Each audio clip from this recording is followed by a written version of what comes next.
सरकारको दिमागमा जाम लाग्यो कि क्या हो, कि आँखामा रतन्दो लाग्यो, कि कानमा ढुसी पर्यो, कि हेलिकप्टरमा खिया लाग्यो।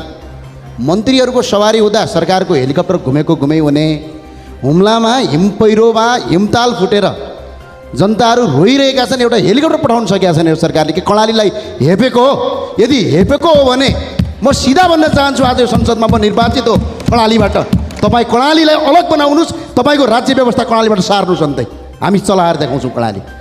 यस्तो पनि अपराध गर्न पाइन्छ? तपाईँहरू एउटा सामान्य राज्य मन्त्री घुम्दाखेरि हेलिकप्टर लगेर घुम्नुहुन्छ, तर आज त्यहाँ जनता हिमपैह्रो गएर आज अलपत्र परेका छन्। त्यति मात्र होइन, सगरमाथा संवाद, के को संवाद, कहाँको संवाद, कताको संवाद? हिमपैह्रोले मान्छे मरिराखेका छ, त्यता उद्धार छैन, यहाँको नाटकबाजी। त्यही भएर अहिले पनि म सरकारलाई अनुरोध गर्न चाहन्छु, संसद मार्फत सभामुखले रुलिङ गरून्, कर्णालीका जनता जनता हुन्, यो देशको नागरिक हुन्। आज मैले बोल्ने भाषा पनि यो कर्णालीको हो। सभामुखज्यू, त्यो भएर सम्माननीय सभामुखज्यूलाई रुलिङको आवश्यक गर्छु।